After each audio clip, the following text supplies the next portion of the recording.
Okay, AJ, so we took some x-rays of your spine, and that was so that we can get a full, complete picture of what it is that's going on in your spine, okay?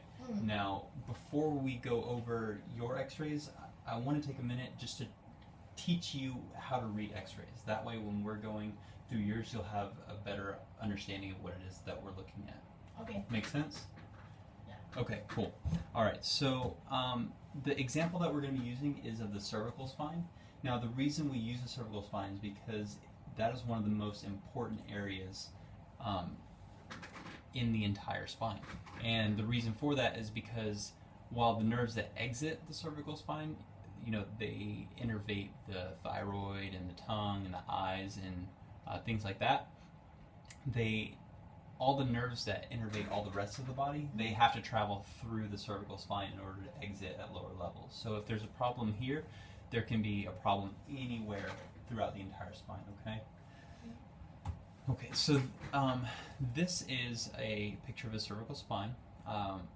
What we're looking at is the neck from the side, and so up here we have the head, the shoulders, and then this is the neck. Now, these are the individual bones that make up the neck. They're called vertebrae, and you see how they're nice and square. They're stacked directly on top of each other, and there's disc spaces in between each bone. They're nice and thick. Now, it's important that those spaces be there and that they be nice and thick. That way, the nerves can exit out at each level. So this is what the discs look like in the spinal model. So that's what those dark areas are. Now, the way they're aligned, they make this nice smooth curve, right? Now, this curve is very important because it acts like a spring, and that spring protects the discs and keep them from getting damaged and becoming smaller over time. Now, we call this the arc of life because this is the perfect position for the spinal cord and the nerves to sit nice, loose, and slack in the spinal canal. So this is what optimal health looks like. Now, what happens with subluxation is one of these bones will get shifted out of its normal healthy position and will begin to move away from health. And so in this picture, this is an example of phase 1 subluxation degeneration. So one of these bones is moved out of place and we've started to lose this normal healthy curve. Now you can see this green line showing where the normal curve was, and the red line is where the curve has moved to, right? Now, this neck over here is breaking down 7 times faster than this neck over here, because this neck is 7 times weaker in this position than a normal healthy neck. Now, obviously, this is a very unhealthy state to be in. It takes anywhere from 1 to 5 years to get to this point. Now, this is why we make it such a priority to see children here in the office, because this is completely preventable and avoidable. Now, I have a lot of cases with patients who come in and their x-rays look like this, and they get great results. It does take anywhere from 9 to 18 months to correct the problem, but again, they respond wonderfully to care. Now, if this goes undetected or uncorrected, what do you think will happen? Do you think it'll get better on its own? Do you think it'll stay the same, or do you think it'll get worse? Worse. Absolutely, for sure. Unfortunately, that is how the body works. And so, if it's not caught here, it's going to progress into phase 2 subluxation degeneration. Now, in phase 2, you can see the red line and the green line again. Now, the curve is not straight anymore, it's actually reversing.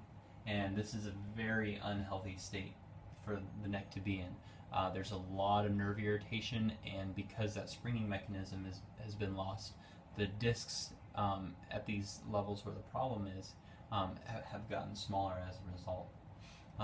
Now, because this is an unstable position, the body has started to try to find other ways to stabilize it, and that's where you see the bones misshaping. Now, I'm sure you've heard of arthritis before? Mm-hmm. Now, this is what that looks like in a spine, where the bone spurs are coming off at each level. So obviously this is something that we want to avoid at all costs, yes? Yes. Now, it takes anywhere from 5 to 15 years for the problem to get to this point. Now, I see patients in the office all the time whose x-rays look like this, and obviously I can't get them back to 100% normal because the problem has been there too long, but I still get great results with patients and get them back to a much higher quality of life. Mm. Okay, now this last one is the one I really don't like talking about, because if the problem isn't caught in phase 2, it will progress into phase 3, subluxation degeneration. Now, what we see here is a complete collapse of this, the spinal column and the curve. Everything is just broken down. There's a really high level of degeneration, and the nerves exiting out are either very sick and diseased, or they could have been severed altogether. Mm. Now, this is very frustrating for me as a doctor, because chances are over the last 15 to 20 years that this person's been dealing with this problem, they've probably been treated for some of the symptoms associated with it. Maybe being given Panadol or muscle relaxers, maybe cortisol injections, but those were all just masking symptoms. They weren't correcting the problem. Okay? And so at this point, the person's waited too long, and there's nothing I can do to correct this area. So that's why it's so frustrating. Luckily, I still can help, because this degeneration, it will only accelerate over time, and it'll spread like a cancer, moving up and down the spine. Mm. So what we can do is we can still work with other areas that haven't been affected and keep them from getting to this level. Now, something I like to point out here is a lot of people think that this is just a result of normal aging. However, if you look at these bones down here, do you see how these look perfectly normal and healthy? Mm. They have nice thick discs, they're nice and square, but this bone here and this bone here, they're the same age, yes? Yes. They have the same birth date, we like to say. So this right here isn't a product of degeneration, or it's not a result from just aging and time, normal aging.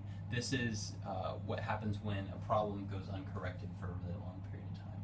So this is something that we try our hardest to prevent here in the office. Okay. Now, do you have? Now, I know at this point you have a lot of great questions, like, did you find subluxation in my case? Did you catch it in time? And what do I need to do next? Yes? And we're going to cover all of those right now. Now, before we get started, have you ever seen x-rays of your spine before? No.